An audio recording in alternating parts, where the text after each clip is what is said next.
آج ہم جس نئے گہرے مطالعے کا آغاز کر رہے ہیں وہ دراصل ایملی کرٹ کی مشہور کتاب پر مبنی ہے، اور یہ کتاب قدیم میسوپوٹیمیا کی تاریخ کا ایک بالکل ہی نیا رخ پیش کرتی ہے۔ بالکل، اور یہ رخ کافی حیران کن بھی ہے۔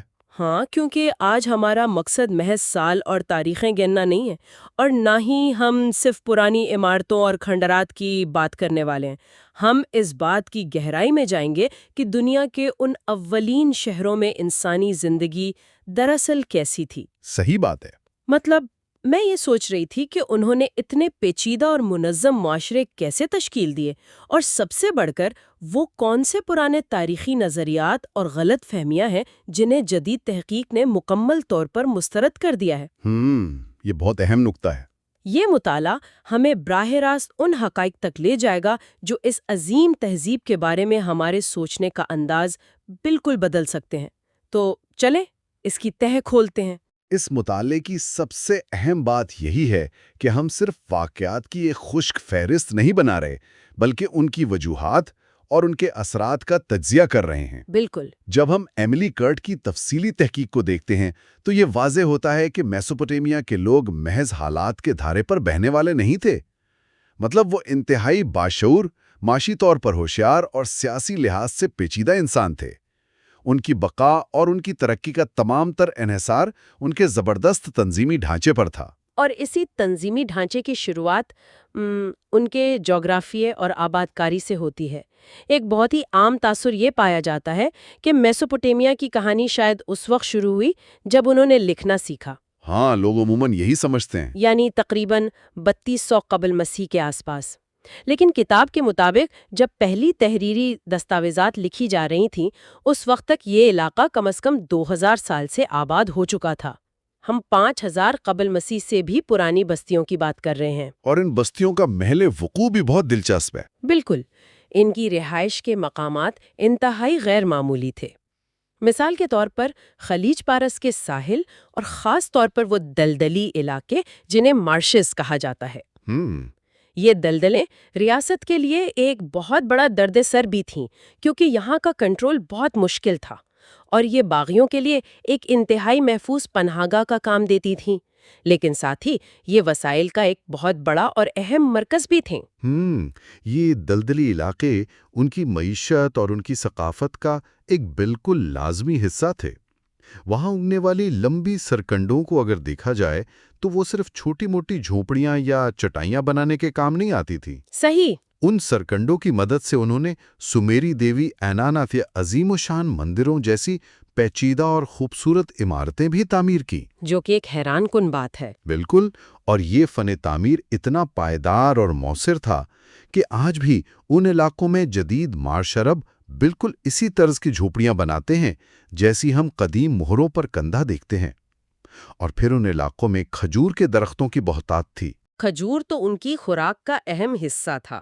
کھجور ان کے لیے صرف ایک پھل نہیں تھا، بلکہ سردیوں کے مشکل موسم میں غذائی تحفظ کا سب سے بڑا ذریعہ تھا۔ وہ ان درختوں کی مصنوعی پولینیشن بھی کرتے تھے، جو ان کی زرعی مہارت کی ایک بہت بڑی مثال ہے۔ اس کے علاوہ لکڑی اور پتوں کا استعمال تعمیرات اور روزمرہ کی اشیاء بنانے میں ہوتا تھا۔ لیکن یہاں ایک بہت بڑا تضاد بھی تھا۔ اتنی زبردست زرعی پیداوار اور خوراک کی بہتات کے باوجود جنوبی میسوپوٹامیہ میں بنیادی خام مال کی شدید ترین کمی تھی۔ بالکل۔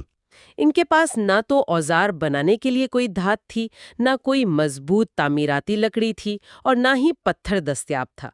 جب آپ کے پاس یہ بنیادی چیزیں ہی نہ ہوں تو اتنے بڑے شہر اور عظیم مندر کیسے بنائے جا سکتے ہیں؟ اسی مجبوری نے دراصل انہیں ایک عالمی تجارتی نیٹ ورک قائم کرنے پر مجبور کیا۔ یہاں جو بات سب سے زیادہ حیران کن ہے وہ یہ ہے کہ انہوں نے اس کمی کو اپنی کمزوری نہیں بننے دیا، بلکہ اسے ایک محرک کے طور پر استعمال کیا۔ ایک موٹیویشن کے طور پر۔ جی، انہوں نے دور دراز کے تجارتی راستوں پر اپنی گرفت اتنی مضبوط کی کہ آج ہم جنوبی ترکی میں آرگینی معدن کی تانبے کے کانوں تک جانے والے راستوں پر ان کی بستیوں اور تجارتی چوکیوں کے نشانات دیکھتے ہیں۔ واہ! اس کا واضح مطلب ہے کہ وہ ہزاروں کلومیٹر دور سے خام مال منگوا رہے تھے۔ یہ آج کے دور کی طرح کی ایک پیچیدہ گلوبل سپلائی چین تھی جسے وہ بغیر کسی جدید مواصلاتی نظام کے کامیابی سے چلا رہے تھے۔ اور اسی تناظر میں ہمیں ان پرانے نظریات کو بھی دیکھنا چاہیے جو کافی عرصے تک تاریخ میں مستند مانے جاتے رہے۔ جیسے 1958 میں جاکبسن نامی ماہر نے ایک نظریہ پیش کیا تھا۔ ہاں، وہ سیم اور تھور والا نظریہ۔ بالکل، اس نے کہا تھا کہ آبپاشی کے اتنے وسیع نظام کی وجہ سے زمین میں سیم اور تھور پیدا ہو گئی تھی، جس نے رفتہ رفتہ ان کی زراعت کو مکمل تباہ کر دیا، اور یہی ان کے سیاسی اور معاشی زوال کی اصل وجہ بنی۔ ایملی کرٹ کی کتاب اس مشہور نظریے کو بالکل رد کرتی ہے۔ صحیح، کیونکہ نئی تحقیق یہ ثابت کرتی ہے کہ میسوپوٹیمیا کے لوگ اس سیمبوتھور کے مسئلے سے پوری طرح واقف تھے۔ وہ اتنے بے وقوف نہیں تھے۔ یعنی وہ اپنے ماحول کے قیدی نہیں تھے؟ بالکل نہیں۔ ان کے پاس زمین کی کوالٹی کو جانچنے اور اس مسئلے سے نمٹنے کی باقاعدہ زرعی ٹیکنیک موجود تھیں۔ وہ جانتے تھے کہ پانی کا صحیح استعمال کیسے کرنا ہے اور زمین کو بنجر ہونے سے کیسے بچانا ہے۔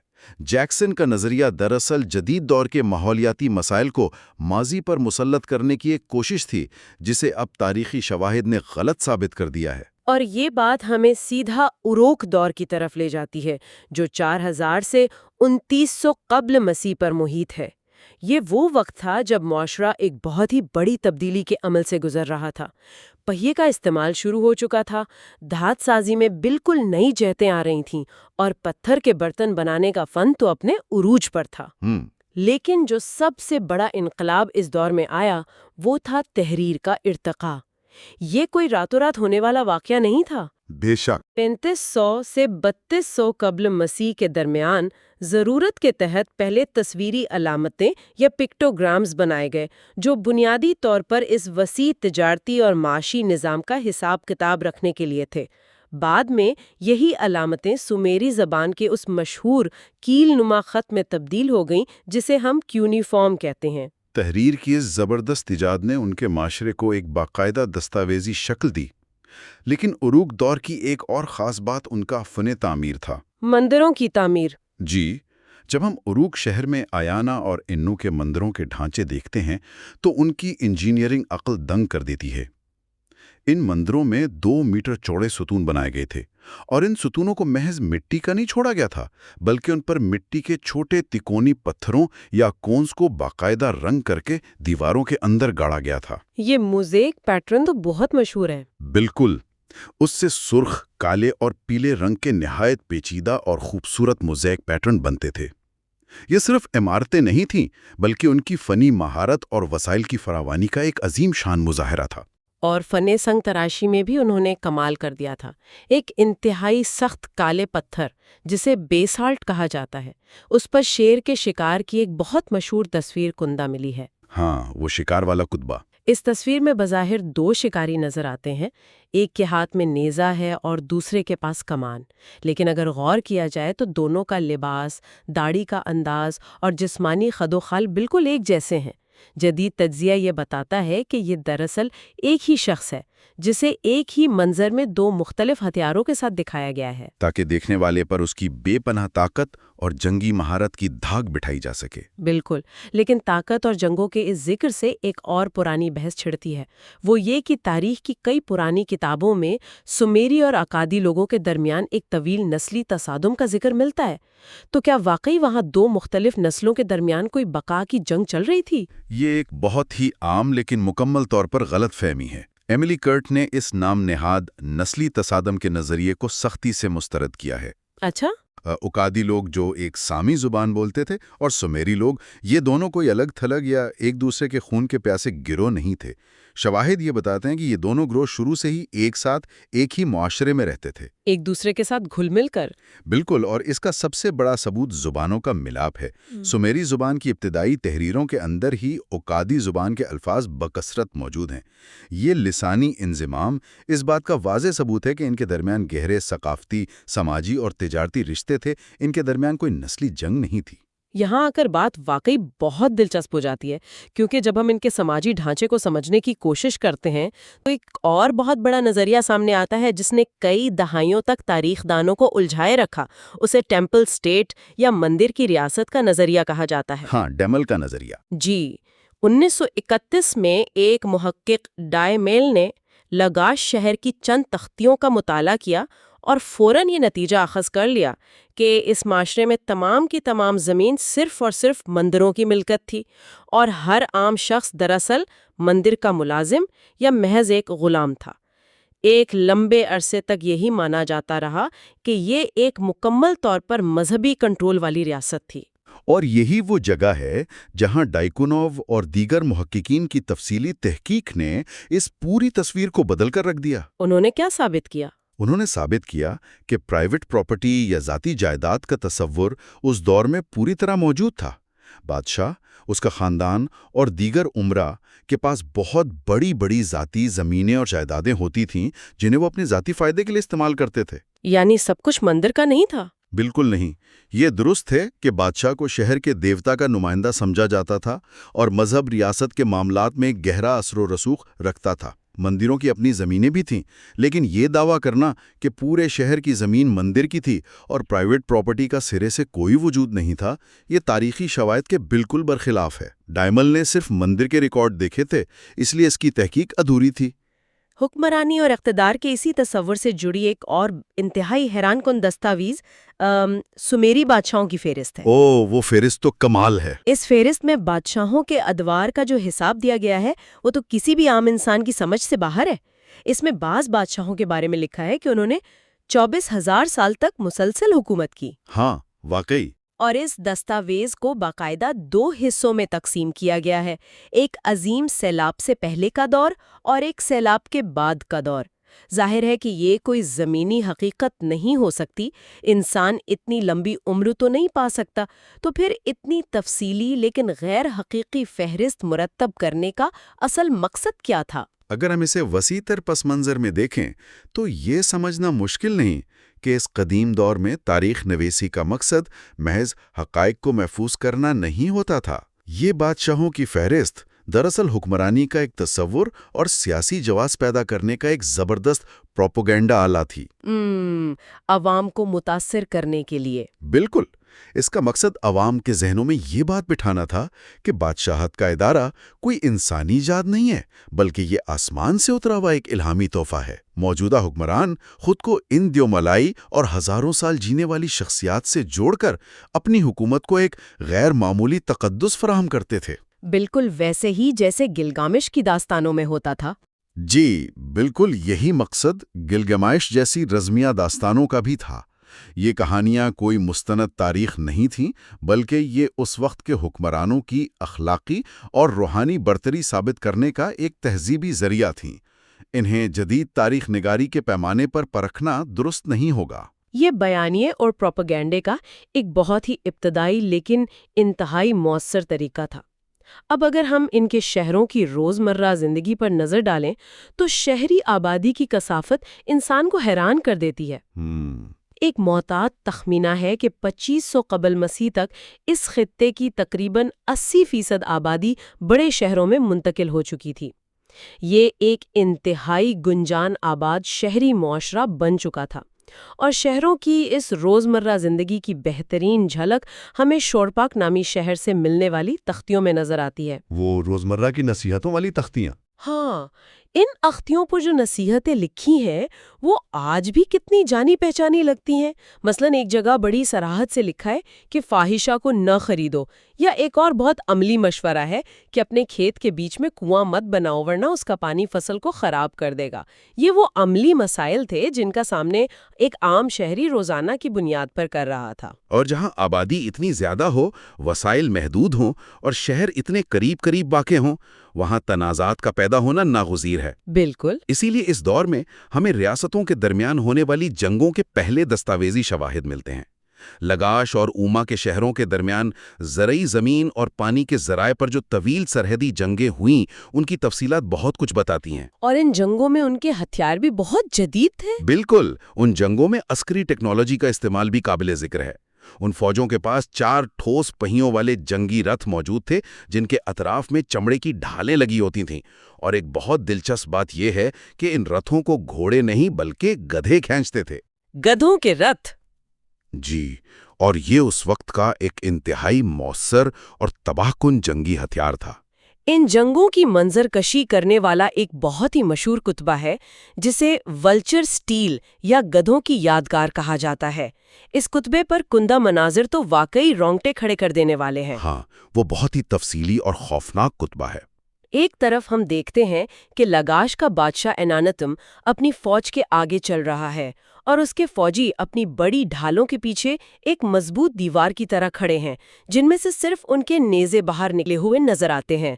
لیکن اس کا جو دوسرا منظر ہے وہ زیادہ خوفناک ہے۔ وہ دیوتا والا منظر۔ جی، اس میں ان کا مقامی دیوتا ننگرسو ایک بہت بڑے جال کو پکڑے کھڑا ہے جس کے اندر دشمن قید ہیں اور اوپر آسمان پر گدھ اڑ رہے ہیں جنہوں نے دشمنوں کے کٹے ہوئے سر اپنی چونچوں میں دبائے ہوئے ہیں۔ اس کتبے کی اہمیت صرف اس کی جنگی منظر کشی یا اس کے خوفناک ہونے میں نہیں ہے، یہ ہمیں دراصل اس دور کے سیاسی اور مذہبی تصورات کی گہرائی میں لے جاتا ہے۔ وہ جنگ کو صرف زمین کے ایک ٹکڑے پر قبضے کے طور پر نہیں دیکھتے تھے۔ تو پھر جنگ کا جواز کیا ہوتا تھا؟ ان کے نزدیک سرحد کا تعین دیوتاؤں کے درمیان ہونے والے معاہدوں کے تحت ہوتا تھا۔ جب اما کے بادشاہ نے سرحدی پتھر کو توڑا تو اسے صرف ایک ریاستی دراندازی نہیں بلکہ لاگاش کے دیوتا کی براہ راست توہین سمجھا گیا۔ یہ جنگ کا باقاعدہ قانونی جواز یعنی کازس بیلی بن گیا۔ اچھا، تو جب بادشاہ نے حملہ کیا تو وہ ایک سیاسی فیصلہ نہیں تھا بلکہ دیوتا کی مرضی کو نافذ کرنے کا ایک مذہبی فریضہ تھا۔ اس کتبے میں دشمنوں کا انجام دراصل دیوتا کے شدید غضب کا اظہار ہے۔ تو اس سب کا اصل مطلب کیا ہے؟ کیا یہ معاشرہ صرف خوف، جنگ اور ظالمانہ مذہبی تصورات پر ہی کھڑا تھا؟ کتاب ہمیں بتاتی ہے کہ ایسا نہیں تھا، وہاں سماجی انصاف کی باتیں بھی ہو رہی تھیں۔ بالکل۔ لاگاش کے ہی ایک بادشاہ ورونےمگینا کا ذکر ملتا ہے جسے تاریخ کا پہلا مصلح یا ریفارمر بھی کہا جاتا ہے۔ اس نے باقاعدہ یہ دعویٰ کیا کہ اس نے طاقتوروں کے ظلم سے بیواؤں اور یتیموں کو بچایا ہے۔ اس نے پرانے ادوار کے ظالمانہ ٹیکس ختم کیے اور طلاق اور شادی کے موقع پر جو بھاری فیس وصول کی جاتی تھی اسے بھی ختم کر دیا۔ یہ بظاہر ایک بہت روشن خیال معاشرے کی تصویر پیش کرتا ہے۔ لیکن اس تصویر کا ایک دوسرا رخ بھی ہے جس پر بات کرنا بہت ضروری ہے۔ وہ کون سا؟ اسی بادشاہ جسے ہم تاریخ کا پہلا مصلح کہہ رہے ہیں کہ متعارف کردہ سماجی قوانین کا ایک اور حصہ انتہائی لرزہ خیز تھا۔ خواتین کے حقوق کے حوالے سے اس کے قوانین شدید ظالمانہ تھے۔ ہاں، وہ دانت کچلنے والی سزا؟ جی، ایک قانون کے مطابق اگر کوئی عورت کسی مرد کے ساتھ گستاخی سے پیش آتی تو اس کی سزا یہ تھی کہ اس عورت کے دانت ایک پکی ہوئی اینٹ سے کچل دیے جائیں گے اور پھر وہ خون آلودہ اینٹ شہر کے دروازے پر لٹکا دی جائے گی تاکہ باقی لوگ اس سے عبرت حاصل کریں۔ یہ تو انتہائی وحشتناک ہے۔ بالکل، اور اسی طرح اس نے اس پرانی رسم کو بھی سختی سے غیر قانونی قرار دیا جس میں عورتیں ایک سے زیادہ مردوں کے ساتھ شادی کر سکتی تھیں۔ یہ سب ہمیں ظاہر کرتا ہے کہ اس قدیم دور کا سماجی انصاف ہمارے آج کے تصورات سے کتنا مختلف اور تضادات سے کتنا بھرا ہوا تھا۔ ان معاشرتی رویوں کے ساتھ ساتھ ان کے روزمرہ کے معاشی معاملات بھی بہت منفرد تھے، جیسے جائیداد یا زمین کی خرید و فروخت۔ آج کے دور میں ہم محض کاغذات پر دستخط کرتے ہیں، رقم ادا کرتے ہیں اور زمین ہماری ہو جاتی ہے۔ ہاں، آج تو بہت آسان ہے۔ لیکن اس دور میں زمین بیچنا کوئی عام لین دین نہیں تھا، یہ ایک بہت بڑا خاندانی اور سماجی واقعہ ہوتا تھا۔ جب کوئی شخص زمین خریدتا تو اسے نہ صرف قیمت ادا کرنی پڑتی بلکہ زمین بیچنے والے کے پورے خاندان اور تمام گواہوں کے لیے ایک شاندار دعوت کا اہتمام بھی کرنا پڑتا تھا۔ اور اس دعوت کا مقصد محض خوشی منانا نہیں تھا۔ اس دور میں چونکہ تحریری معاہدوں اور سرکاری رجسٹریشن کا نظام اس طرح عام نہیں تھا جیسے آج ہے، اس لیے خریدار اور بیچنے والے کے خاندان مل کر بیٹھتے تھے، کھانا کھاتے تھے اور ایک دوسرے کے جسم پر خوشبودار تیل ملتے تھے۔ ایک طرح کی رسم بنا لی تھی انہوں نے۔ جی، یہ ساری تقریب اور یہ تمام رسومات دراصل اس لین دین کو لوگوں کی یادداشت میں ہمیشہ کے لیے نقش کرنے کا ایک طریقہ تھی۔ وہ دعوت ہی اس بات کی قانونی سند ہوتی تھی کہ جائیداد اب نئے مالک کو منتقل ہو چکی ہے اور پورا معاشرہ اس منتقلی کا زندہ گواہ ہے۔ یہ سب جان کر انسان واقعی سوچنے پر مجبور ہو جاتا ہے کہ ان قدیم کھنڈرات اور مٹی کی تختیوں کے پیچھے کس قدر بھرپور، پیچیدہ اور حقیقت پسندانہ زندگیاں موجود تھیں۔ یہ محض کہانیاں نہیں ہیں بلکہ جیتے جاگتے انسانوں کی تاریخ ہے۔ اور یہی اس پورے مطالعے کا سب سے اہم پہلو ہے۔ قدیم میسوپوٹیمیا کے لوگ کوئی پراسرار یا افسانوی ہستیاں نہیں تھیں، وہ بالکل ہمارے جیسے انسان تھے جو پانی کے حقوق پر لڑ رہے تھے، مہنگائی اور ٹیکسوں کے خلاف اصلاحات کر رہے تھے، اپنے اقتدار کو بچانے کے لیے سیاسی اور مذہبی بیانیے گھڑ رہے تھے اور پراپرٹی کے تنازعات سلجھا رہے تھے۔ بالکل۔ انسانی فطرت اور معاشرے کو درپیش بنیادی چیلنجز آج بھی لگ بھگ وہی ہیں جو ہزاروں سال پہلے ان ابتدائی شہروں کی گلیوں میں موجود تھے۔ اور یہ سوچنا کہ ہزاروں سال میں انسان بنیادی سطح پر کتنا کم بدلا ہے، واقعی حیران کن ہے۔ لیکن اس سے پہلے کہ ہم آج کی اس تفصیلی گفتگو کو سمیٹیں، ایک ایسا پہلو بھی ہے جو آج کی تمام تر منطق اور حقائق کے باوجود ایک گہرے راز میں لپٹا ہوا ہے۔ وہ ار کے مقبروں کا راز؟ جی بالکل، وہ راز دفن ہے ار کے شاہی مقبروں میں۔ جب ماہرین آثار قدیمہ نے ان مقبروں کو دریافت کیا تو وہاں سے بے تحاشا دولت ملی، مطلب سونے کے برتن، لاجورد کی قیمتی پتھر، شاندار فن پارے اور ساز۔ لیکن جو چیز سب سے زیادہ پراسرار اور دل دہلا دینے والی تھی وہ یہ کہ ان خزانوں کے ساتھ درجنوں خادموں، موسیقاروں اور محافظوں کی لاشیں بھی انتہائی ترتیب سے دفن تھیں۔ یہ ایک بہت ہی چونکا دینے والی دریافت تھی۔ جدید ترین تحقیق اور تمام تر کھدائیوں کے باوجود کوئی حتمی طور پر نہیں جانتا کہ وہ مرکزی مقبرے کن کے تھے۔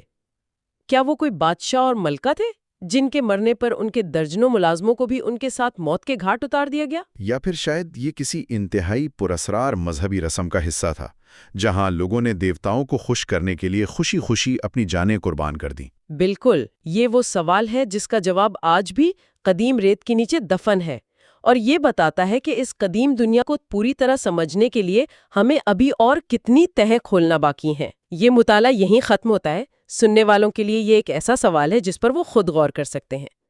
آج کی اس نشریات کا ہمارا مقصد ایک ایسی سلطنت کی گہرائیوں میں اترنا ہے جس نے انسانی تاریخ کا رخ ہی موڑ دیا۔ سلطنت اکادے؟ ہاں، جسے تاریخ دان اکیڈین ایمپائر بھی کہتے ہیں۔ صحیح۔ یہ وہ عظیم سلطنت تھی جس نے اپنے بعد آنے والی کم از کم 500 سالوں تک کی سلطنتوں کے لیے ایک معیار قائم کر دیا تھا کہ حکومت کرنی کیسے ہے۔ بالکل۔ اب سننے والوں کے لیے ذرا غور کیا جائے، ایک ایسی سلطنت جس نے بے پناہ طاقت حاصل کی، اتنی زمینیں فتح کی، پوری معلوم دنیا پر اپنا سکہ بٹھایا۔ اور حیرت کی بات یہ ہے کہ آج کی اس جدید سیٹلائٹ اور ٹیکنالوجی کے دور میں بھی ماہرین آثار قدیمہ اس کے عظیم دارالحکومت کو ڈھونڈ ہی نہیں پائیں۔ وہ شہر جیسے یعنی زمین کھا گئی یا آسمان نگل گیا؟ ایسا ہی لگتا ہے۔ اور آج کے اس تفصیلی مطالعے میں ہم صرف اس گمشدہ شہر کی اینٹوں کی بات نہیں کریں گے، صحیح، بلکہ ہم اس ذہنیت کو بھی جانیں گے کہ کیسے ایک معمولی سا مالی، یعنی جو پودوں اور کھجوروں کی دیکھ بھال کرتا تھا، وہ دنیا کا طاقتور ترین بادشاہ بن گیا۔ اور پھر یہ بھی کہ کیسے طاقت اور دولت کے نشے میں اس کے پوتے نے تکبر کی وہ خطرناک لکیر پار کی جس کی تاریخ میں مثال نہیں ملتی۔ چلیے اس کو سمجھنے کی کوشش کرتے ہیں۔ ضرور۔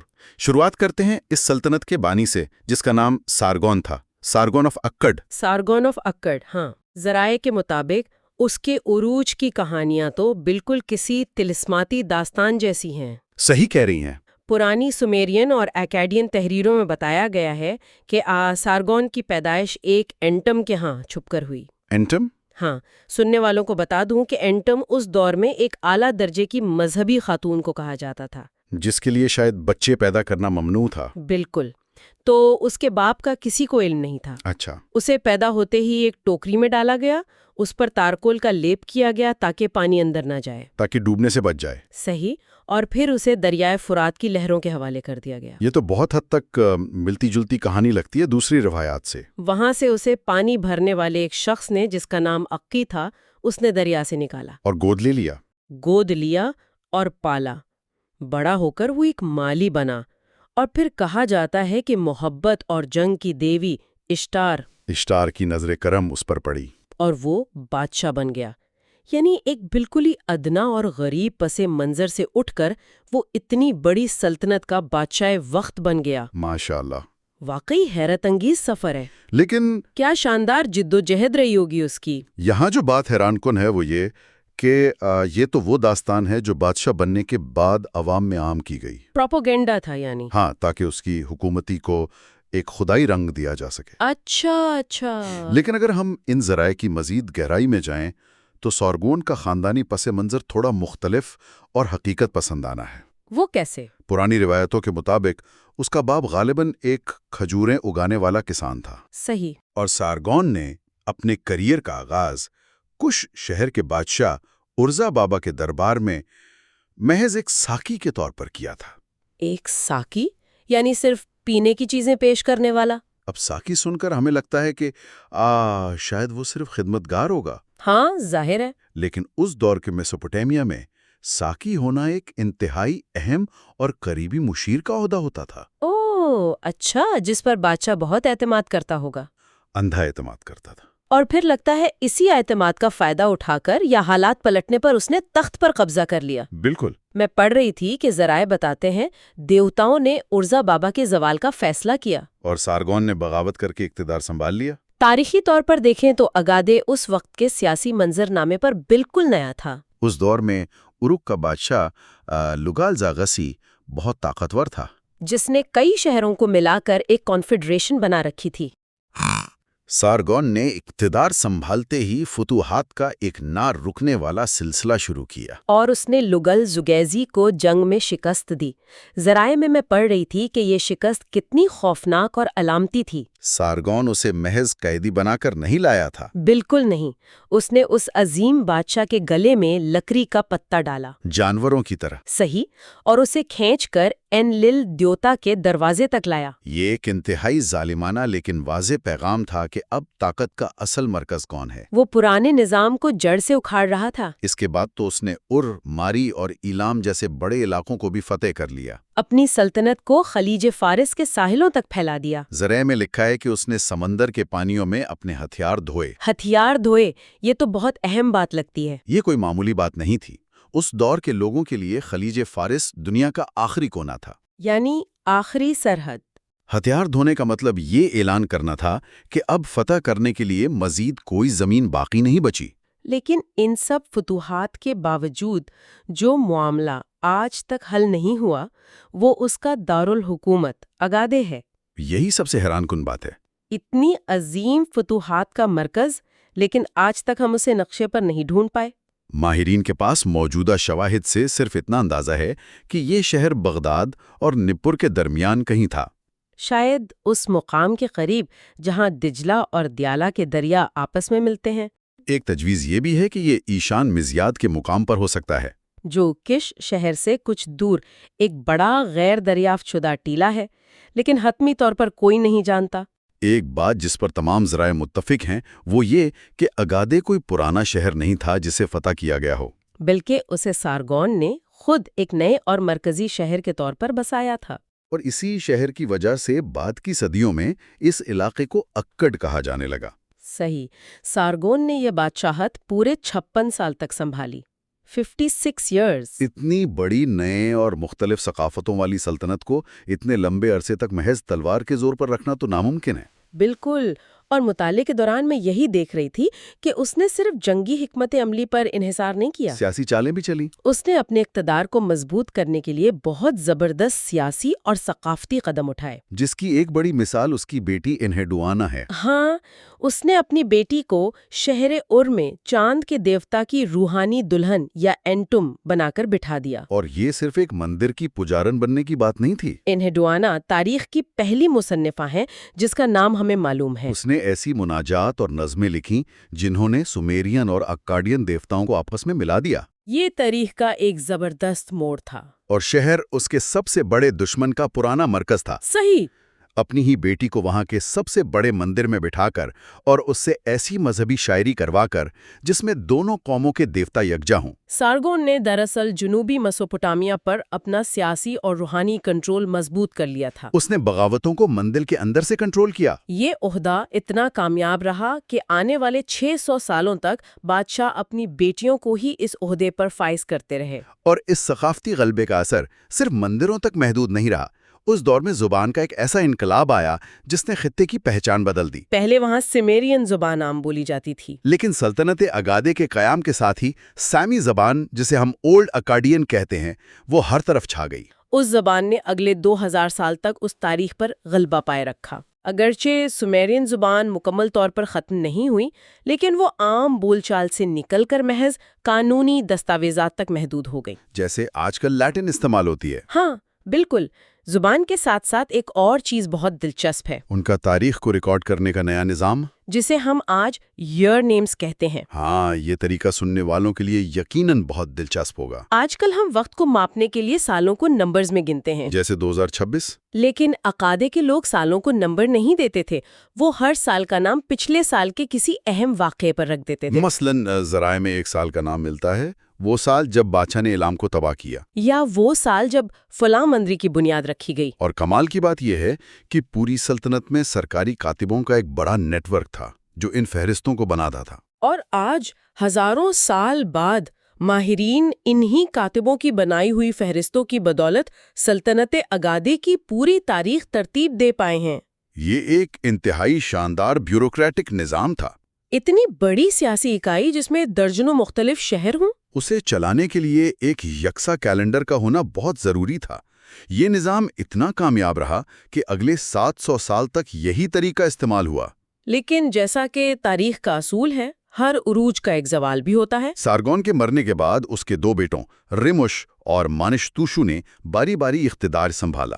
انہیں بغاوتوں کا سامنا کرنا پڑا، لیکن انہوں نے فتوحات کو برقرار رکھا۔ لیکن اس سلطنت کا اصل عروج اور پھر اس کی تباہی کا بیج دونوں ہی سارگون کے پوتے کے دور میں بوئے گئے۔ یہاں بات واقعی بہت دلچسپ ہو جاتی ہے۔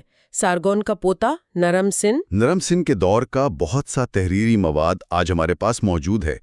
اس نے سلطنت کی سرحدوں کو مزید پھیلا دیا، شام کے جنگلات سے لے کر مغربی ایران کے پہاڑوں تک۔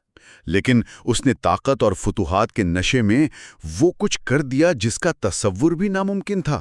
اگر ہم اسے بڑی تصویر سے جوڑیں، نارم سین نے صرف سرحدیں نہیں پھیلائیں بلکہ ریاست کا فلسفہ ہی بدل ڈالا۔ اس نے اپنے خطابات تبدیل کر لیے۔ اس نے خود کو محض اگادے کا بادشاہ کہلانے کے بجائے کائنات کے چاروں کونوں کا بادشاہ قرار دے دیا۔ یہ وہ لقب تھا جو اس سے پہلے کسی انسان نے اختیار نہیں کیا تھا۔ وہ دراصل اعلان کر رہا تھا کہ شمال، جنوب، مشرق، مغرب، جہاں تک سورج کی روشنی جاتی ہے وہ اس کا مالک ہے۔ اور جب انسان کے پاس حد سے زیادہ طاقت آ جاتی ہے تو وہ اپنی اوقات بھول جاتا ہے۔ نارم سین کی مثال سے یہ بات بالکل صاف ظاہر ہوتی ہے۔ ذرائع کے مطابق ایک بہت بڑی بغاوت کو بے دردی سے کچلنے کے بعد اس کے شہر کے لوگوں نے یا شاید اس کے اپنے خوشامدیوں نے یہ درخواست کی کہ نارم سن کو ہی ان کے شہر کا دیوتا بنا دیا جائے، اور اس شخص نے باقاعدہ خود کو خدا ڈکلیئر کر دیا۔ استغفر اللہ، یہ تو بالکل فرعونیت والی بات ہو گئی۔ بے شک، استغفر اللہ۔ یہ پوری معلوم تاریخ میں پہلی بار ہوا تھا کہ کسی زندہ انسان نے خدائی کا دعویٰ کیا ہو اور اپنے نام کے ساتھ دیوتاؤں والی علامتیں لگائی ہوں۔ اس کا سب سے بڑا ثبوت اس کی فتح کی یادگاروں سے ملتا ہے۔ خاص طور پر وہ مشہور پتھر کی سل جسے وکٹری سٹیل آف نارم سن کہا جاتا ہے۔ اس سل پر نارم سن کو ایک اونچے پہاڑ پر چڑھتے ہوئے دکھایا گیا ہے، اور اس کے دشمن نیچے گر رہے ہیں۔ اس میں اسے عام انسانوں یہاں تک کہ اپنے سپاہیوں سے بھی غیر معمولی حد تک لمبا دکھایا گیا ہے۔ دیبو قامت، اور سب سے بڑھ کر اس کے سر پر ایک سینگوں والا ہیلمٹ ہے۔ سینگوں والا ہیلمٹ اس دور کی ثقافت میں یہ صرف آسمانی دیوتاؤں کا خصا تھا۔ وہ اپنے مجسموں اور تحریروں کے ذریعے لوگوں کے ذہنوں میں یہ بٹھا رہا تھا کہ وہ اب محض ایک انسان نہیں بلکہ ان کا رب ہے۔ استغفر اللہ۔ تو اس سب کا مطلب کیا ہے؟ ایک ایسا شخص جو خود کو خدا مان رہا ہے تو ظاہر ہے اسے ایک بے عیب نظام کی بھی ضرورت ہوگی۔ یہ سلطنت چلتی کیسے تھی؟ اس کا معاشی ڈھانچہ کیا تھا؟ میں بتا رہا تھا کہ خود سارگون کے دور کی ایک تحریر بتاتی ہے کہ روزانہ 5400 فوجی مسلسل اس کے دربار میں کھانا کھاتے تھے۔ ماشاء اللہ، 5400 فوجی روزانہ ایک ہی دسترخوان پر۔ یہ لاجسٹکس اور خوراک کی فراہمی کا کتنا عظیم و شان نظام ہوگا۔ آج کے دور میں بھی اتنی بڑی تعداد کو روزانہ کھانا کھلانا آسان نہیں ہے۔ بالکل، اور یہ اس بات کا ثبوت ہے کہ یہ ایک انتہائی منظم اور مکمل سینٹرلائز نظام تھا۔ اگادے محض ایک دارالحکومت نہیں تھا، یہ پوری معلوم دنیا کی دولت کا اکلوتا مرکز بن چکا تھا۔ سلطنت میں فوجیوں کو تنخواہیں نہیں دی جاتی تھیں، بلکہ انہیں باقاعدہ روٹی، اناج اور زمینیں دی جاتی تھیں۔ اور جو بھی علاقے فتح کیے جاتے وہاں بادشاہ اپنے وفادار گورنر بٹھاتا تھا تاکہ ہر طرف سے ٹیکس اور مال غنیمت سیدھا گاڑے پہنچے۔ اور صرف مقامی ٹیکسی نہیں، ان کی دور دراز کی تجارت کا نظام بھی پڑھنے کے لائق ہے۔ ذرائع بتاتے ہیں کہ بڑے بڑے سمندری جہاز براہ راست اگاڈے کی بندرگاہ پر آ کر رکتے تھے۔ اور یہ جہاز کہاں سے آتے تھے؟ دلمن، جسے آج کا بحرین کہا جاتا ہے، مگن یعنی موجودہ عمان کا علاقہ، اور سب سے دلچسپی کی بات ملوہا۔ ملوہا، جو کہ ہماری اپنی اندس والی یا وادی سندھ کی تہذیب تھی۔ تصور کریں کہ آج سے ہزاروں سال پہلے وادی سندھ کے تاجر اپنے قیمتی سامان لے کر، جس میں کارنیلین کے موتی اور لاجورد شامل تھے، اور غیر ملکی جانور جیسے بندر اور مور، وہ لے کر باہری سفر کرتے ہوئے اس عظیم شہر آگادے پہنچ رہے تھے۔ وہاں باقاعدہ ہندوستانی یا میلوہا زبان کے مترجم بھی موجود تھے تاکہ ان غیر ملکی تاجروں کو لین دین میں کوئی مسئلہ نہ ہو۔ یہ تاریخ کی پہلی حقیقی گلوبلائزڈ معاشیت تھی۔ لیکن جیسا کہ ہم نے پہلے ذکر کیا کہ سلطنت کے اس شاندار انتظام اور بے پناہ دولت کے باوجود وہ زوال سے نہیں بچ سکی۔ جب نرم سن نے خدائی کا دعویٰ کیا اور اس کا تکبر آسمان کو چھونے لگا، تو بعد میں آنے والے لوگوں کے ذہن میں یہ سوال پیدا ہوا کہ کیا اس سلطنت کا زوال اسی تکبر کے وجہ سے آنے والا کوئی خدائی عذاب تھا؟ ہاں، اور بعد کی پرانی روایاتوں میں خاص طور پر کرس آف اگادے نام کی تحریر میں کچھ ایسا ہی بتایا گیا ہے۔ اور اس حوالے سے مجھے ذرائع میں ایک اور بہت حیران کن چیز ملی، جسے ایکسٹسپیشی کہتے ہیں، یعنی شگون یا پھال نکالنے کا عمل۔ قاعدہ بھیڑوں کی انتاریوں کو کاٹ کر ان کی شکلوں سے مستقبل کا حال جان کر کیے جاتے تھے۔ ان روایتوں میں یہ مشہور ہو گیا کہ شگون برے آنے لگے اور گوٹینز نامی ایک وحشی پہاڑی قبیلے نے ان پر اچانک حملہ کیا اور ان کی عظیم سلطنت کو تہس نہس کر کے رکھ دیا۔ اس اچانک تباہی کو نرم سین کے اس تکبر کی سیدھی سزا کے طور پر پیش کیا گیا کہ اس نے دیوتاؤں کو ناراض کر دیا تھا۔ لیکن یہاں ایک تاریخی جائزے کے طور پر مجھے کچھ حقائق واضح کرنے ہوں گے۔ وہ کیا؟ یہ جو اچانک تباہی اور راتوں رات سلطنت کے غائب ہو جانے کی کہانیاں ہیں، یہ دراصل بعد کے زمانوں میں وضع کی گئیں تاکہ وہ اتنی عظیم سلطنت کے زوال کی کوئی اخلاقی توجہ پیش کر سکیں۔ تاریخی حقیقت ذرا مختلف اور بتدریج ہے۔ اقادے کی سلطنت نرم سین کے مرنے کے فوراً بعد راتوں رات تباہ نہیں ہوئی۔ اچھا، یعنی نرم سن کے بعد بھی وہ چلتی رہی؟ ہاں، نرم سن کے بعد اس کے بیٹے شارکلی شہری نے پورے 25 سال تک بہت کامیابی سے حکومت کی۔ اس نے سلطنت پر اپنا کنٹرول بڑی حد تک برقرار رکھا ہوگا پھر؟ حالانکہ اسے گوٹینز کے حملوں اور چھوٹی موٹی بغاوتوں کا سامنا تھا۔ یعنی وہ ایک ہی دم تباہ نہیں ہوئے، بلکہ شارکلی شہری نے اس ڈھانچے کو سنبھالے رکھا۔ بالکل، اصل انتشار شارکلی شہری کی موت کے بعد پھیلا۔ جب تخت کے لیے جنگیں شروع ہوئیں ذرائع کے مطابق 4 مختلف لوگ بادشاہ بننے کے دعوے دار بن گئے، اور اس اندرونی کمزوری سے فائدہ اٹھا کر ماتحت شہروں نے خود مختاری کا اعلان کر دیا۔ گوٹینز قبائل نے بھی حملے تیز کر دیے، تو سلطنت اچانک ختم نہیں ہوئی، بلکہ اندرونی خلاف ساری اور بیرونی دباؤ کے باعث آہستہ آہستہ سیکورٹی چلی گئی۔ یہاں تک کہ وہ محض اپنے ہی شہر اگادے کے آس پاس محدود ہو کر رہ گئی۔ اور پھر وقت کے پہیے نے وہ سفر طے کیا کہ وہ شہر جو کبھی دنیا کا مرکز تھا، مٹی کے ڈھیر میں تبدیل ہو گیا۔ اور آج اس کی ایک اینٹ تک نہیں ملتی۔ تو اگر ہم آج کی اس پوری گفتگو کو سمیٹنا چاہیں، اس سارے تفصیلی مطالعے کا نچوڑ کیا ہے؟ یہ ایک اہم سوال کھڑا کرتا ہے کہ ہم اس تاریخ سے آخر سیکھتے کیا ہیں؟ صحیح۔ سلطنت عقاد کی اہمیت صرف ان کی فتوحات میں نہیں ہے۔ انہوں نے تاریخ میں پہلی بار شہروں کی وفاداری سے ہٹ کر ایک واضح قومی تشخص کی بنیاد رکھی۔ انہوں نے نظام حکومت کی ایسی شاندار مشینری تیار کی جس میں کیلنڈر اور اوزان کا معیار شامل تھا، دور دراز کے تجارتی راستوں کو محفوظ بنانا اور ایک مرکزی ٹیکس کا نظام۔ یہ سب چیزیں ان کے بعد آنے والے بادشاہ صدیوں تک استعمال کرتے رہے۔ سلطنت عقاد دراصل دنیا کی پہلی رول ماڈل سلطنت بن گئی تھی۔ بہت خوب۔ اور اس شاندار نشریات کے اختتام پر سننے والوں کے لیے ایک حتمی اور گہری سوچ چھوڑ کر جانا چاہتی ہوں۔ ضرور۔ ذرا غور کیجئے، ایک ایسی سلطنت جس نے پوری معلوم دنیا پر حکمرانی کی، جس کے بادشاہ کے دسترخوان پر روزانہ 5000 سے زائد فوجی کھانا کھاتے تھے، جس نے ایک پورے خطے کی زبان بدل دی، اور جس کے طاقتور ترین بادشاہ نے تکبر کے نشے میں خود کو خدا تک کہلوا دیا، آج اس کے عظیم دارالحکومت کی ایک اینٹ تک کسی کو نہیں ملی۔ واقعی وہ مٹی میں کچھ اس طرح غرق ہوا کہ آج کی سیٹلائٹ، جدید رڈار اور بہترین ٹیکنالوجی بھی اسے تلاش کرنے سے قاصر ہے۔ صحیح کہہ رہی ہیں۔ اگر اس قدر طاقتور، منظم اور خوشحال سلطنت کا نام و نشان زمین سے ایسے مٹ سکتا ہے، تو آج کے ہمارے یہ جدید شہر جن کی عمارتوں پر ہم اتنا فخر کرتے ہیں، مستقبل میں ان کی کیا حیثیت ہوگی؟ وقت کا پہیہ کیسے گھومتا ہے اور زمین کیسے بڑے بڑوں کو اپنے اندر سمیٹ لیتی ہے، یہ واقعی سوچنے کی بات ہے۔ بے شک تاریخ ہمیں ہمیشہ ہماری اوقات یاد دلاتی ہے اور بتاتی ہے کہ عروج کتنا ہی بڑا کیوں نہ ہو، اسے زوال کا منہ دیکھنا پڑتا ہے۔ آج ہم براہ راست قدیم میسوپوٹیمیا کی ار کی تیسری بادشاہت کے بالکل عروج اور پھر اس کے انتہائی خوفناک زوال کے درمیان اترنے والے ہیں۔ ہاں، اور جسے انگریزی میں تھرڈ ڈائنیسٹی آف ار بھی کہا جاتا ہے، یہ تقریباً 2112 سے لے کر 2004 قبل از مسیح کا وقت تھا۔ بالکل، جب میں نے ان تحریروں کو کھنگالنا شروع کیا تو میں سچ میں حیران رہ گیا، کیسے ایک ایسی تہذیب جس کا انتظامی نظام آج کے جدید سپلائی چین سے بھی زیادہ منظم لگتا تھا، وہ اچانک ریت کے محل کی طرح بکھر گئی۔ یہی تو اس دور کی سب سے دلچسپ بات ہے۔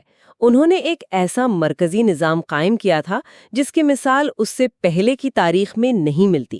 ان قدیم دستاویزات میں اتنی گہری اور بعض اوقات ڈرانا معلومات چھپی ہیں کہ انسان بس اس دنیا میں گم ہو کر رہ جاتا ہے۔ اور سننے والوں کے لیے یہ بتانا ضروری ہے کہ ہمارا آج کا مقصد صرف ان حقائق کو کھولنا ہے، کسی کی حمایت یا مخالفت نہیں کرنی۔ جی بالکل، ہمارا ارادہ یہاں کسی مخصوص کردار یا قوم کو اچھا یا برا ثابت کرنا نہیں ہے، بلکہ نرا ان تحریروں میں چھپی حقیقت کو باہر لانا ہے۔ کیونکہ جب ہم ان دستاویزات کا باریکی سے مطالعہ کرتے ہیں تو پتہ چلتا ہے کہ تاریخ ہمیشہ ویسی نہیں ہوتی جیسی دکھتی ہے۔ ہاں، سیاست اور طاقت کے اپنے ہی کھیل ہوتے ہیں، اور اس سیاست کی سب سے پہلی جھلک مجھے ان دستاویزات میں ملی جو اگاڈے کی بادشاہت کے زوال کے حوالے سے ہیں۔ آگادے کا زوال ایک بہت بڑا ٹرننگ پوائنٹ تھا۔ بہت بڑا۔ جب میں نے ان مخصوص تختیوں کا ترجمہ پڑھا تو مجھے ایک عجیب سی جھرجھری محسوس ہوئی۔ ان تحریروں میں آگادے کے خاتمے کا سارا الزام گٹینز نامی پہاڑی قوم پر تھوپ دیا گیا ہے۔ صحیح، اور ان کے لیے جو الفاظ چنے گئے وہ بہت الفاظ تو پڑھ کے میں دنگ رہ گیا۔ لکھا ہے کہ یہ ایک ایسی وحشی قوم تھی جس کے پاس کتوں جیسی عقل اور بندروں جیسی شکل تھی۔ استغفر اللہ۔ ہاں، یہ بہت سخت الفاظ ہیں۔ مطلب کسی بھی قوم کو اتنی نفرت انگیز تشبیہ کیسے دی جا سکتی ہے؟ یہ تحریریں پڑھ کر ایسا لگتا ہے جیسے لکھنے والا ان کے وجود ہی سے خوفزدہ تھا۔ لیکن اصل میں یہ خوف اور نفرت کا اظہار ایک بہت ہی سوچی سمجھی سیاسی حکمت عملی کا حصہ تھا۔ میں آپ کو سمجھاتی ہوں۔ جن الفاظ نے آپ کو اتنا حیران کیا وہ ار کی تیسری بادشاہت کے بنیون اور خاصتاً ار نمو کا بنایا ہوا سیاسی پروپیگنڈا تھا۔ اچھا، تو یہ سب جھوٹ تھا۔ اصل تاریخی حقیقت یہ ہے کہ اکیڈے کا زوال کسی ایک پہاڑی قوم کے اچانک حملے کا نتیجہ نہیں تھا۔ یہ ایک طویل اور آہستہ آہستہ ہونے والا بحران تھا، لیکن ار کے نئے بادشاہوں کو عوام کی نظروں میں اپنی بغاوت کو جائز قرار دینا تھا۔ تو انہوں نے یہ داستان کھڑی۔ بالکل، انہوں نے کہانی بنائی کہ اکیڈے کے بادشاہ نارم سن نے نیپور شہر میں موجود اینلل دیوتا کے مقدس مندر کی بے حرمتی کی تھی۔ اور پھر اس کی سزا کے طور پر سزا کے طور پر انہوں نے عوام کو بتایا کہ اینلل دیوتا نے پہاڑوں سے ان گٹینز کو ایک عذاب کی طرح بھیجا۔ یہ سب صرف یہ ثابت کرنے کے لیے تھا کہ اکیڈے کے حکمرانوں نے حکومت کرنے کا الہی حق کھو دیا ہے۔ کیا بات ہے! اور اب ار کے بادشاہی اس پورے خطے کے حقدار اور محافظ ہیں۔ صحیح پکڑا آپ نے، یہ اپنے نئے نظام کو الہی تصدیق دلوانے کا طریقہ تھا۔ تو یہ اصل میں تاریخ کا ایک بہت بڑا سیاسی بیان تھا۔ انہوں نے دشمنوں کو جانوروں جیسا دکھا کر خود کو مسیحا ثابت کیا۔ یہ واقعی حیران کن ہے کہ ہزاروں سال پہلے بھی سیاسی چالیں بالکل آج جیسی ہی تھیں۔ سیاست کی بنیادیں ہمیشہ سے ایسی ہی رہی ہیں۔ لیکن جب ہم اس پروپیگنڈا سے آگے بڑھ کر ان کے انتظامی نظام کو دیکھتے ہیں تو سچ میں میرے منہ سے نکلا ماشاء اللہ، کتنی حیرت انگیز منصوبہ بندی تھی ان کی۔ ان کا انتظامی ڈھانچہ واقعی تاریخ کے عظیم ترین کرشموں میں سے ایک ہے۔ میرے پاس جو نوٹس ہیں ان میں ہزاروں پرشاسنک دستاویزات یعنی انتظامی تختیوں کا ذکر ہے۔ ان میں فصلوں کی کھیتی باڑی ہو یا نہری نظام اور کپڑے کی صنعت، سب کو اتنی باریکی سے منظم کیا گیا تھا کہ یقین کرنا مشکل ہوتا ہے۔ دستاویزات اشارہ کرتی ہیں کہ ار کی ریاست نے ایک انتہائی سخت مرکزی اکانومی قائم کی تھی۔ اور ایک بات جو مجھے بہت متاثر کر گئی وہ یہ تھی کہ ان بڑی بڑی صنعتوں میں خواتین اور بچے بھی باقاعدہ کام کر رہے تھے۔ اتنے قدیم زمانے میں ایسی اسٹیٹ لیول پلاننگ سچ میں لاجواب ہے۔ زمینوں کی کاشتکاری سے لے کر ٹیکسٹائل کی فیکٹریوں تک ہر چیز سیدھا ریاست کے کنٹرول میں تھی، اور ہر چھوٹی بڑی چیز کا حساب مٹی کی تختیوں پر لکھا جاتا تھا۔ اسی دور میں معاشیات کے حوالے سے ایک اور زبردست پیش رفت ہوئی تھی۔ دھات کے ٹکڑوں والی بات؟ جی، اگرچہ عام طور پر قدیم ادوار میں لوگ اشیاء کا تبادلہ کرتے تھے، لیکن ان دستاویزات سے واضح ہوتا ہے کہ ار کے دور میں دھات کے ٹکڑوں کو ایک معیاری وزن کے مطابق کرنسی کے طور پر استعمال کرنا شروع کر دیا گیا تھا۔ یعنی چاندی، سونا اور تانبا؟ بالکل، اس معیاری وزن کے نظام نے تجارت میں ایک انقلاب برپا کر دیا، کیونکہ اب حساب کتاب اور لین دین میں بہت وضاحت آ چکی تھی۔ ایک طرح سے انہوں نے ماڈرن بینکنگ یا کرنسی سسٹم کی بنیاد رکھ دی تھی۔ لیکن اس پورے شاندار نظام کے اندر جو ایک بات مجھے بہت عجیب لگی، جسے ماہرین سومیرین رینیسانس کہتے ہیں۔ ہاں، سومیرین نظام نو۔ ار کے بادشاہوں نے اپنے تمام انتظامی اور ادبی کاموں کے لیے سومیرین زبان کا انتخاب کیا۔ ایسا لگتا تھا جیسے سومیرین زبان پورے عروج پر ہے، لیکن تحقیق پڑھ کر میں تھوڑا روکا۔ اس کا مطلب ہے کہ جو زبان وہ لکھ رہے تھے وہ عام زندگی میں بولی نہیں جا رہی تھی۔ یہی تو اس میں چھپی حقیقت ہے۔ مجھے یاد پڑتا ہے تحقیق میں ذکر تھا کہ عوام تو اکیڈین زبان بولتی تھی، تو کیا اس کا مطلب یہ ہے کہ سومیرین زبان کو زندہ رکھنا اصل میں عام لوگوں سے خود کو الگ دکھانے کا ایک طریقہ تھا؟ آپ نے بالکل درست نتیجہ اخذ کیا۔ حقیقت یہی تھی کہ اس وقت تک عام بول چال میں سومیرین زبان تقریباً دم توڑ چکی تھی۔ یہ تو بالکل ویسا ہی لگتا ہے جیسے بعد کے ادوار میں یورپ کے اندر پڑھے لکھے اور اعلیٰ طبقے کے لوگ لیٹن زبان کا استعمال کرتے تھے تاکہ عام عوام ان کی باتیں نہ سمجھ سکے۔ صحیح مثال دی آپ نے۔ زیادہ تر آبادی، یہاں تک کہ خود بادشاہ اور ان کے اعلیٰ اہلکار جو نام رکھتے تھے وہ اکیڈین زبان میں ہوتے تھے، لیکن ریاستی کاغذات اور لٹریچر کے لیے سومیرین کا استعمال ایک مخصوص مقصد کے تحت تھا۔ یعنی خود کو عام لوگوں سے اوپر دکھانا۔ جی، یہ ایک کلچرڈ اور ایلیٹ طبقے کی نشانی بن گئی تھی۔ یہ ایک مصنوعی کوشش تھی ایک ایسی زبان کو زندہ رکھنے کی جو دلوں کی زبان نہیں رہی تھی، بلکہ طاقت اور علم کا دکھاوا بن چکی تھی۔ یہ واقعی ایک بہت بڑا اہم لمحہ تھا میرے لیے۔ ہم سوچتے ہیں کہ پرانے وقتوں میں لوگ بس سیدھی سادی زندگی گزارتے ہوں گے، لیکن ان کے معاشرتی اور طبقاتی فاصلے ہماری آج کی دنیا سے کچھ زیادہ مختلف نہیں تھے۔ نظر ڈالیں تو تحقیق میں غلامی کا ذکر بہت واضح ہے، جو یقیناً اس دور کی ایک تلخ حقیقت تھی۔ ہاں، قرضوں کے بوجھ تلے دب کر لوگ خود کو یا اپنے بچوں کو بیچنے پر مجبور ہو جاتے تھے، یہ عام تھا۔ لیکن ان قانونی دستاویزات میں ایک ایسی مثال بھی ملی جس نے مجھے بے حد خوشی دی۔ ایک غلام عورت کا واقعہ درج ہے جس کا نام امازادہ تھا۔ امازادہ کا کیس واقعی بہت مشہور ہے ان تراجم میں۔ اس نے 6.5 چاندی کے سکوں کے وزن کے عوض اپنی آزادی خود خریدی، اور قانونی دستاویز میں واضح لکھا تھا کہ مالک کی موت کے بعد وہ جہاں چاہے جا سکتی ہے، کوئی اس پر دعوے دار نہیں ہوگا۔ یہ پڑھ کر پھر سے دل سے ماشاءاللہ نکلا۔ یہ ان کے قانونی نظام کی لچک کو ظاہر کرتا ہے۔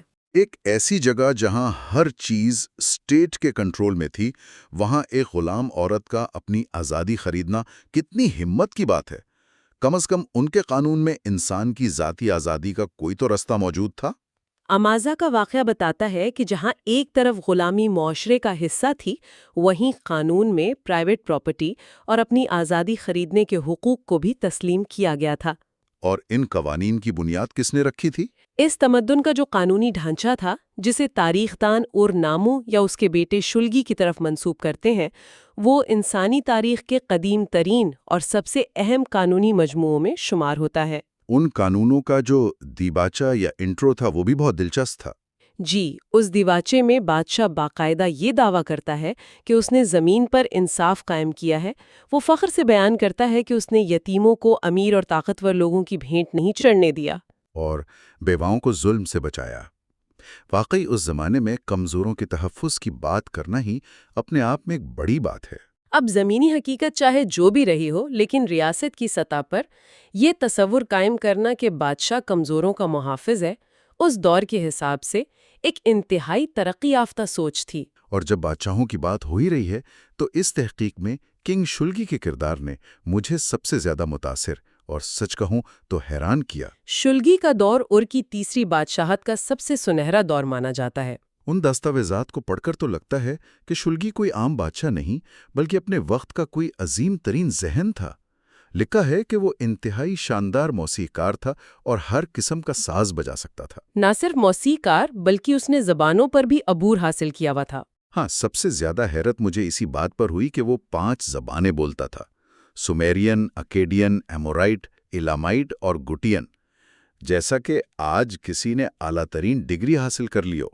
اور مذہبی اور روحانی سطح پر بھی اس نے اپنی مہارت کا دعویٰ کیا۔ وہی تو دعویٰ کیا گیا کہ وہ جانوروں کے اعضاء، خاص طور پر ان کے جگر، دیکھ کر شگن یعنی فیوچر پڑھنے میں بھی ماہر تھا۔ یہ سب سن کر تو وہ ایک بہت ہی کرشماتی شخصیت لگتا ہے۔ شلگی نے خود کو ایک عام حکمران سے بہت اوپر دکھایا تھا۔ لیکن تھوڑا آگے چل کر دستاویزات میں جب ان کی مذہبی رسومات کا ذکر آیا تو مجھے شدید دھچکا لگا۔ اس تحقیق میں سیکرڈ میرج یا مقدس شادی نامی ایک رسم کی تفصیلات ہیں۔ ہاں، یہ قدیم میسوپوٹامیہ کی ایک بہت اہم رسم تھی۔ جب میں نے پڑھا کہ فصلوں کی اچھی پیداوار اور ریاست کی خوشحالی کے لیے بادشاہ انانا دیوتا کی ایک کاہنہ یعنی مذہبی عورت کے ساتھ باقاعدہ جسمانی تعلقات قائم کرتا تھا تو میری آنکھیں پھٹی کی پھٹی رہ گئی۔ میرے منہ سے بے اختیار استغفر اللہ نکل گیا۔ جدید ذہن کے لیے ان قدیم رسومات کو ہضم کرنا آسان نہیں ہے۔ میرا مطلب ہے کھیتی باڑی اور ریاست کی برکت کو ایک جسمانی رسم سے کیسے جوڑا جا سکتا ہے؟ یہ تصور پڑھنے میں ہی اتنا بے چین کرنے والا ہے۔ اس دور کے لوگ اسے اتنی اہم رسم کیوں مانتے تھے؟ میں آپ کو اس کا روحانی اور سیاسی تناظر سمجھاتی ہوں۔ اس کے پیچھے ایک بہت گہری لاجک تھی۔ شلجی اور اور کے دیگر بادشاہوں نے خود کو صرف انسانی حکمران نہیں بلکہ ایک نصف دیوتا یعنی سیمی ڈیوائن ہستی کے طور پر پیش کرنا شروع کر دیا تھا۔ اچھا، جیسے وہ عام انسان نہیں ہے۔ بالکل، شلگی نے تو خود کو مشہور قدیم ہیرو گلگمش کا بھائی تک قرار دے دیا تھا۔ جہاں تک اس مقدس شادی کی رسم کا تعلق ہے، یہ دراصل طاقت اور عقیدت کو یکجا کرنے کا ایک ہتھیار تھا۔ ہتھیار کیسے؟ قدیم عقائد کے مطابق انانا فصلوں، محبت اور جنگ کی دیوتا تھیں، اور اس کا شوہر دموزی تھا۔ اس رسم میں بادشاہ اور کہنہ دراصل دموزی اور انانا کی اس کہانی کو واپس زندہ کرتے تھے۔ عوام کا یہ مکمل یقین تھا کہ اس روحانی اور جسمانی ملاپ کے نتیجے میں زمین میں برکت آئے گی، یعنی موسم مہربان ہوں گے اور پوری ریاست خوشحال ہوگی۔ جی، اور سیاسی طور پر یہ بادشاہ کے لیے ایک ماسٹر سٹروک تھا۔ اس رسم نے بادشاہ کو انسانوں اور دیوتاؤں کے درمیان ایک مقدس پل بنا دیا تھا۔ تو جب عوام یہ مان لیں کہ ان کے حکمران کو براہ راست دیوتاؤں کی حمایت اور قربت حاصل ہے تو اس کے خلاف بغاوت کا سوچنا صرف غداری نہیں بلکہ دیوتاؤں کی ناراضگی مول لینا بن جاتا تھا۔ یہ رسم ان کی طاقت کا سب سے بڑا سرچشمہ تھی۔ اب یہ بات پوری طرح سمجھ آ رہی ہے۔ تو یہ سب اپنے اقتدار کو دیوتاؤں کے پیچھے چھپانے کا ایک طریقہ تھا۔ عقیدت اور طاقت کا کیسا عجیب و غریب میل تھا یہ۔ اور یہ نظام بہت عرصے تک کامیابی سے چلا بھی۔ لیکن جیسا کہ ہم سب جانتے ہیں، دنیا کا کوئی بھی نظام ہمیشہ نہیں رہتا۔ ان دستاویزات کا آخری حصہ اس عظیم و شاندار تہذیب کے ٹوٹنے اور خاک میں ملنے کی جو داستان سناتا ہے وہ انتہائی دکھ بھری ہے۔ زوال کا وہ حصہ تاریخ کا ایک بہت بڑا سبق ہے۔ اتنا طاقتور بادشاہ، اتنا زبردست انتظامی ڈھانچہ، یہ سب اتنی بری طرح کیسے تباہ ہو گیا کہ ان کا نام و نشان تک مٹ گیا؟ مجھے تو پڑھ کر یقین ہی نہیں آ رہا تھا۔ نظام وہی آخرکار ان کی سب سے بڑی کمزوری بن گیا۔ مرکزی نظام کمزوری کیسے بن گیا؟ جب آپ ہر چیز، اناج کے ایک ایک دانے اور کپڑے کے ایک ایک دھاگے کو مرکز سے کنٹرول کرتے ہیں تو نظام میں لچک ختم ہو جاتی ہے۔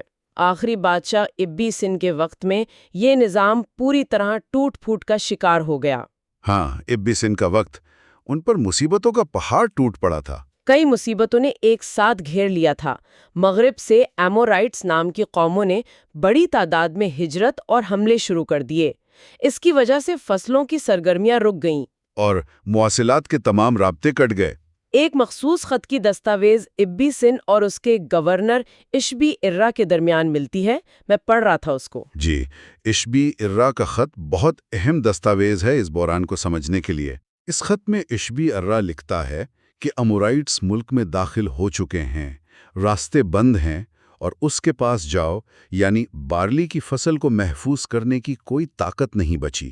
اس بندش کی وجہ سے اناج کی قیمتوں میں آسمان چھوتی مہنگائی پیدا ہو گئی۔ چاندی اور جاؤ کا جو معیاری نظام تھا وہ تباہ ہو گیا، لوگ بھوکے مرنے لگے۔ اور جس ریاست نے لوگوں کی ہر چیز کنٹرول کی تھی، جب وہی ریاست اناج مہیا نہ کر سکی تو صوبوں نے مرکز کا حکم ماننے سے انکار کر دیا اور خود مختاری کا اعلان کر دیا۔ اور اسی اندرونی تباہی کا پورا فائدہ اٹھاتے ہوئے مشرق سے ایلام اور شماسکی کی فوجوں نے داخل ہو کر ار کو جلا کر راکھ کر دیا۔ یہ اتنا دکھ بھرا انجام ہے۔ میں نے اس تباہی کو بیان کرنے والے ار کی تباہی کے نوحے، جنہیں انگریزی میں لیمنٹیشنز اوور دی ڈسٹرکشن آف ار کہتے ہیں، ان کے اشعار اس تحقیق میں پڑھے ہیں۔ وہ نوحے اس وقت کے دکھ کی انتہا کو ظاہر کرتے ہیں۔ یہ اشعار پڑھتے ہوئے میری آنکھیں سچ میں نم ہو گئیں اور ڈر بھی لگا۔ ایک جگہ لکھنے والے نے اس منظر کو اس طرح بیان کیا ہے: بھوک پانی کی طرح شہر میں بھر آئی، اس نے لوگوں کے چہروں کو مسخ کر دیا۔ بھوک نے لوگوں کو تباہ کر دیا تھا۔ لوگ گلیوں میں ایسے ہانپ رہے تھے جیسے ان کی سانسیں اکھڑ رہی ہوں۔ موت ہر طرف بکھری تھی۔ ار کے اندر موت تھی، ار کے باہر موت تھی۔ ہم اندر بھوک سے مر رہے تھے اور باہر دشمن کی تلواروں سے۔ استغفر اللہ۔ انتہائی دردناک منظر کشی ہے یہ۔ کیسا خوفناک اور دل دہلا دینے والا منظر ہوگا وہ۔ ایک ایسی قوم جو کچھ عرصہ پہلے تک دلوں اور زمینوں پر راج کر رہی تھی، اس کا اتنا بے بسی والا انجام، یہ سوچ کر ہی روح کانپ جاتی ہے میری تو۔ یہ نوحے تاریخ کے سب سے دردناک ادبی نمونے ہیں جو انسانی بے بسی کی عکاسی کرتے ہیں، لیکن تحقیق کے نقطۂ نظر سے یہاں ایک انتہائی سنجیدہ اور دلچسپ آئیڈیالوجیکل شفٹ یعنی عقائد کی تبدیلی دیکھنے کو ملتی ہے۔ عقائد کی تبدیلی؟ کیسی تبدیلی؟ یاد کریں، شروع میں ہم نے دیکھا تھا کہ جب اگادے کی بادشاہت تباہ ہوئی تو ار کے لوگوں نے اس کا الزام بادشاہ نارم سین پر لگایا تھا کہ اس نے دیوتا کی بے حرمتی کی تھی۔ ہاں، کہ اس نے مندر کی بے حرمتی کی، اس لیے عذاب آیا۔ لیکن اب حیرت انگیز طور پر جب ار اپنا زوال دیکھ رہا تھا تو کسی بھی دستاویز میں یہ نہیں لکھا گیا کہ آخری بادشاہ ابسن نے کوئی گناہ کیا ہے یا دیوتا اس سے ناراض ہیں۔ اچھا، تو پھر الزام کس پر لگایا گیا اس تباہی کا؟ اس دفعہ تباہی کا الزام کسی فرد واحد پر نہیں آیا، بلکہ ان نوحوں اور تحریروں میں لوگوں نے بے حد سادگی اور رنجیدگی سے اس بات کو قبول کر لیا کہ ار کی بادشاہت کا وقت پورا ہو گیا تھا۔ ان کا وقت پورا ہو گیا تھا؟ بس یہ مان لیا۔ ہاں، ان کا عقیدہ یہ بن چکا تھا کہ دیوتاؤں نے ار کو جو طاقت بخشی تھی اس کی مدت اب ختم ہو چکی ہے، اور ان کے اپنے شہر کے دیوتا ننا نے اب ار کو ہمیشہ کے لیے چھوڑنے کا فیصلہ کر لیا ہے۔ دیوتا ہی شہر چھوڑ کر چلا گیا۔ یہ اس بات کا اشارہ تھا کہ اس وقت کے لوگ بھی اس حقیقت کو مان گئے تھے کہ کوئی بھی تمدن، چاہے وہ کتنا ہی عظیم کیوں نہ ہو، ہمیشہ نہیں رہ سکتا۔ ایک دن اس کا قدرتی وقت آ کر رہتا ہے۔ یہ آخری بات واقعی کسی کو بھی گہری سوچ میں ڈال دینے کے لیے کافی ہے۔ ایک تمدن نے اپنی تباہی کو اس بات پر قبول کر لیا کہ ان کا وقت مکمل ہو گیا تھا۔ یہ ایک بہت بڑا سبق ہے آنے والی نسلوں کے لیے۔ اگر ہم اس پورے جائزے کو سمیٹیں تو ہم نے دیکھا کہ ار کی تیسری بادشاہت نے پہلے اگاڈے کے خاتمے پر ایک کہانی گھڑی اور اپنی حکومت قائم کی، اپنی طاقت کو دیوتاؤں سے جوڑا۔ پھر انہوں نے ایک ایسی بے مثال انتظامی اور معاشی دھون قائم کی جس میں خواتین صنعتوں میں تھیں اور قانون یتیموں کی ڈھال بن رہا تھا۔ ایک شاندار اور منظم ریاست بنائی۔ ہم نے ان کا لینگویج کلاس ڈیوائیڈ بھی دیکھا اور کنگ شلگی جیسے کرشماٹی لیکن عجیب و غریب رسموں میں مبتلا بادشاہ کو جانا، جہاں سن کر ہی مجھے تو استغفر اللہ کہنا پڑا۔ سیاسی اور روحانی طاقت کا ملاپ تھا وہ سب۔ اور آخر میں وہ انتہائی دکھ بھرا زوال جہاں بھوک اور مہنگائی نے دشمنوں کے حملے سے پہلے ہی ان کی مرکزی طاقت کو توڑ کر رکھ دیا تھا۔ یہ پورا سفر دراصل ہمیں یہی بتاتا ہے کہ جو نظام جتنا زیادہ مرکزیت پسند ہوتا ہے وہ طاقتور تو ضرور ہوتا ہے، لیکن بحران کے وقت میں وہ اتنا ہی کمزور اور ناپائیدار ثابت ہوتا ہے۔ یعنی لچک نہیں ہوتی اس میں۔ بالکل، اور کی طاقت اس کا ہر چیز کو کنٹرول کرنا تھا، لیکن وہی کنٹرول جب وقت نے کروٹ بدلی اس کی تباہی کی وجہ بن گیا۔ اگر ایک عظیم اور ترقی یافتہ تمدن جس نے ہر چیز کو اتنے لاجواب طریقے سے منظم کیا ہو، یہاں تک کہ کھیتی باڑی سے لے کر قانون تک ہر چیز ان کی دسترس میں تھی، وہ صرف اس وجہ سے مٹ سکتا ہے کہ نظام اتنا سخت تھا کہ بحران جھیل نہ سکا، اور انہوں نے اپنا انجام تسلیم کر لیا۔ اور لوگوں نے یہ مان لیا کہ ان کا وقت ختم ہو گیا تھا۔ تو کیا ہماری آج کی جدید دنیا کے انتہائی پیچیدہ گلوبل سپلائی چینز اور ٹیکنالوجی پر مبنی اٹوٹ نظام بھی کسی ایسے ہی اندیکھے وقت کے پابند ہیں؟ یہ سوچنے والی بات ضرور ہے۔ سننے والوں کے لیے یہ ایک بہت بڑا سوال ہے۔ کیا ہمارا آج کا بے مثال عروج بھی کل کسی نوحے کا حصہ بننے کے انتظار میں ہے؟ اس فکر انگیز سوال کے ساتھ ہم آج کا یہ گہرا جائزہ یہیں ختم کرتے ہیں۔